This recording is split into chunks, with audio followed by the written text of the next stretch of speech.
to energise. A wonderful attempt to get out of it, but it was...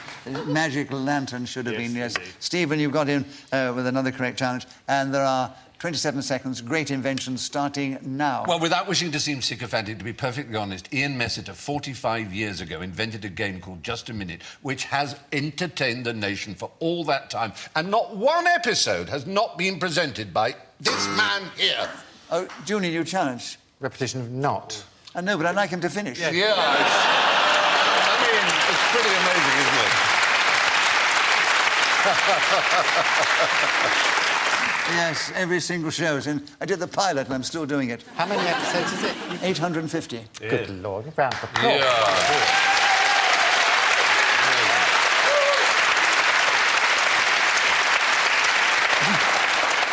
And do you think you're getting the hang of it? Slowly, Paul. I think you are. I really think you're improving. I think so. Yeah, I think you've got it now. So, Julian, new challenge there was, just remind me what the Repetition of not. Yes, unfortunately, not. Double negative. A tough challenge, but it's Yeah, he's a correct. tough man. He's a tough man. Julian, you have... Talk about me as if I'm not in the room.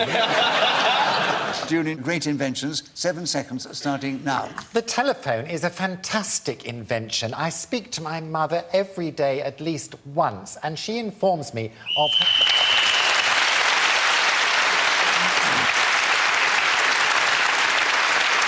So Julian Clary was then speaking as a whistle weighing gain that extra point. And Julian, it's your turn to begin. Around the campfire.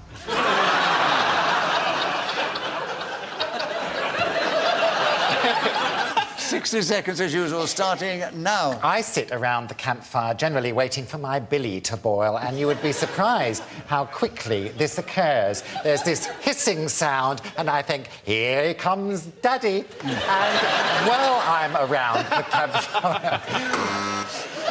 Paul challenge. Well, it's just nonsense, isn't it? Here comes Daddy. Hesitation. Yes, no. There was a hesitation, There was. yes. You have around the campfire, 45 seconds, starting now. I remember going camping when I was about 9 years old with the Catholic Church. They'd organised it, and so I went along with some fellow pupils roughly my age. And there was a campfire, and the tents were placed all around this magnificent burning fiery furnace. And we would soak up the heat and also look to our fellow candidates in the world. Stephen You challenge. said fellow before it. Oh, did I? Yes, Oh, yes, I think I all did. these fellows, yes, right, you did. And, Stephen, you listened well, you got in there. 24 seconds are still available. Around the campfire, starting now. I was never a cub or a scout. That didn't ever appeal to me, I have to admit. Julian challenge. It was an involuntary spasm. But can you lean forward?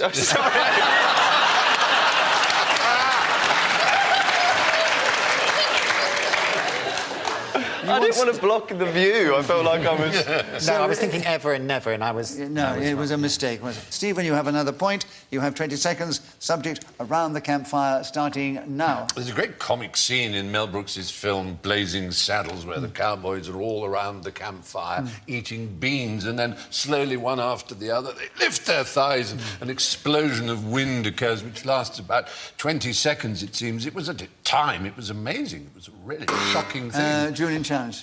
D-time, he said. Did I? D-time. No. At the time. At the time.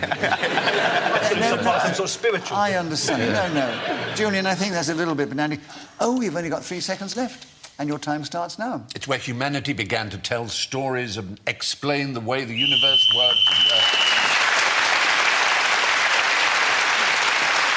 So Stephen Fry was then speaking as a whistle weighing gain that extra point. And he's moved forward. He's now in second place. Julian Clary is still in the lead. He's 2 or 3 points ahead of Stephen. Then Paul Merton, one behind. Russell's trailing just a little. Stephen, it's your turn to begin. The subject is The Portrait in My Attic. 60 seconds starting now. I think it's supposed to be a reference to a picture of Dorian Gray by Oscar Wilde, though, in fact, in that novel, the picture is... Russell's challenged. Yeah, hesitation.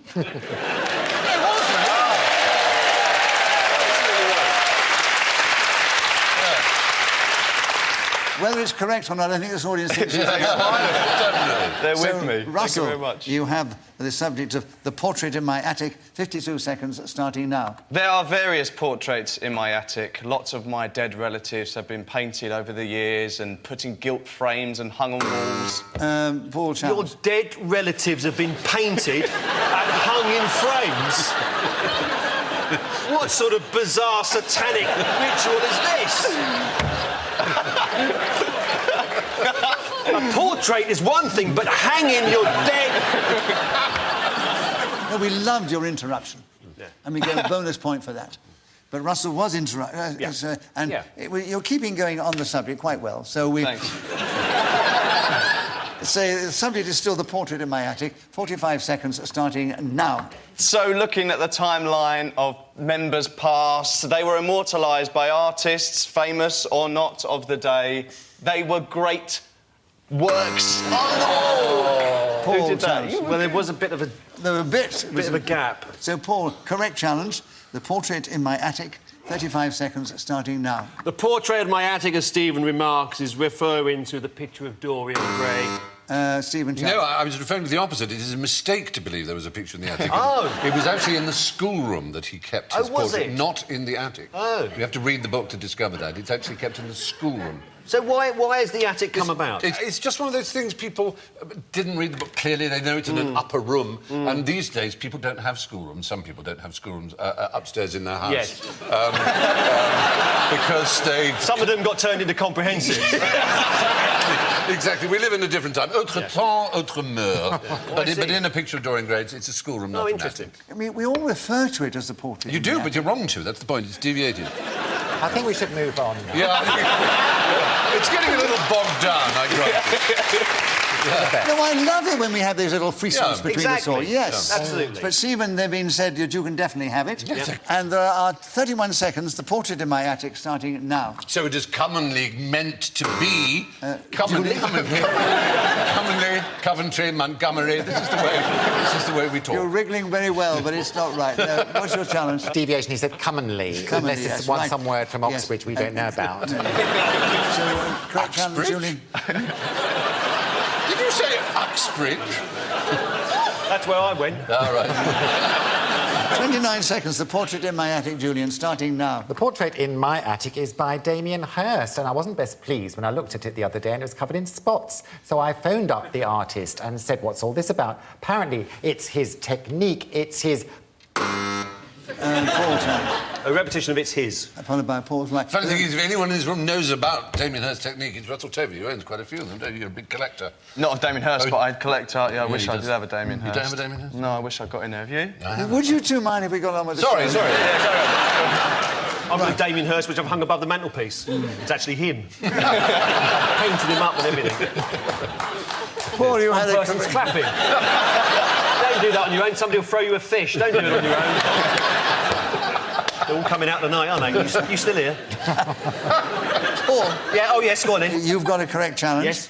And you have 18 seconds, the portrait in my attic, starting now. The portrait in my attic is a chalk drawing of myself when I was 8 years old, as I looked when I attended Butlin's holiday camp in Clacton. I remember the artist now. He sat me down on the chair, he looked me in the eye, and said, this will be a challenge. To capture such intense beauty is almost beyond my skills, but I...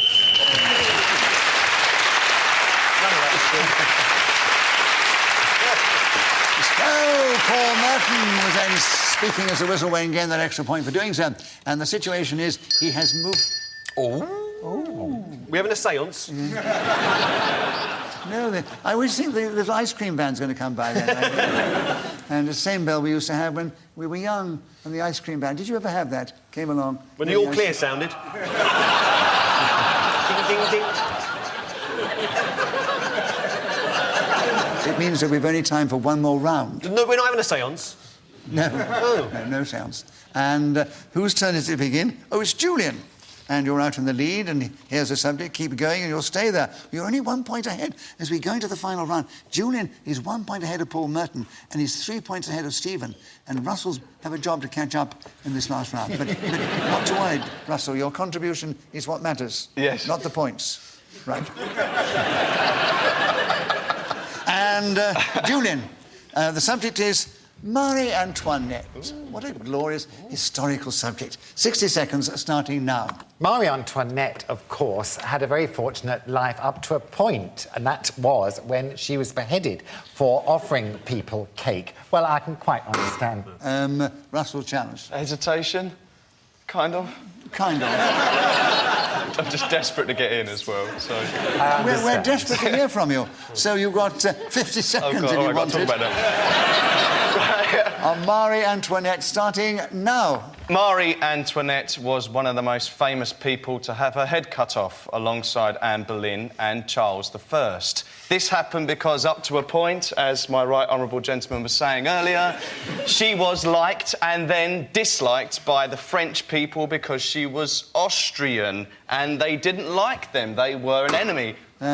Stephen John. Well, yeah, too many likes, really. There were quite a lot of likes. I'm sorry. I didn't mean No, to I know. I feel like a bully now. I feel like a mean I'll sit back troll. and just... No. Lean forward. I'll make a deliberate mistake. Even if you don't say much, you might as well be in the programme. Stephen is a correct challenge, so we give you the point, and it's Marie Antoinette, the subject, and 29 seconds starting now. Indeed, she was Austrian. The French called her when they started to dislike her, as you said, l'Autrichienne, which meant ostrich bitch in French, which was a very nasty insult because she was not popular. Paul There's a challenge. repetition of French. There was. Yes, French it was, twice. French, Yeah, yes. yeah. She was French. And a swear word. And a swear word, right. But a French one. So it'll only be letters from French people. Well, you could have said French letters, but you didn't say that, so that was good. That joke was not explored. Well done. Paul, you have 18 seconds. Tell us something about Marie Antoinette, starting now. Marie Antoinette is the name of my cat. She's a beautiful creature, half Persian and 50%... Julian challenge. No. Oh, well, that's good enough for me. What do you mean, no? Well, I thought you were going to say half again, as you nearly did. You were anticipating, in other words. Exactly. Half Persian, and he didn't say Yes, half. and I hate myself for it. Why? Because he didn't say half Well, you again. only hate yourself because you're giving Paul another point. That's why he hates himself. Oh, no, now you're going to win. No, I'm God, that's the last thing that should happen.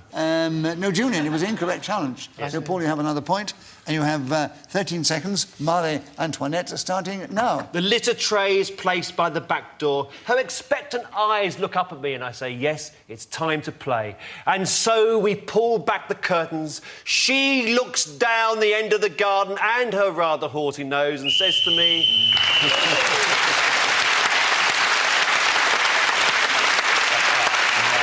So, Paul Merton, speaking as a whistle went, gained that extra point.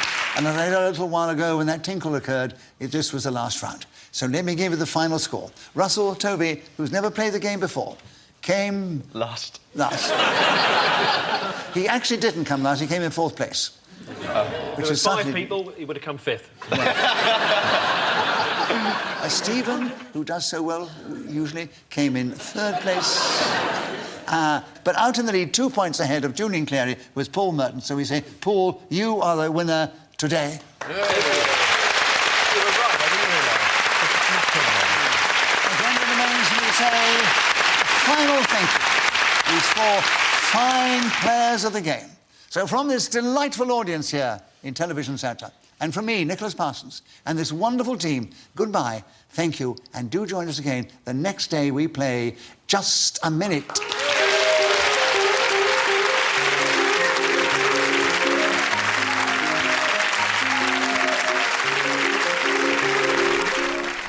There's more comedy with the self-proclaimed show business legend Count Arthur Strong, who somehow manages to convince himself he's with the Knights of the Round Table. That's starting on BBC Radio 4 now. We're with the Eggheads here on BBC 2 next.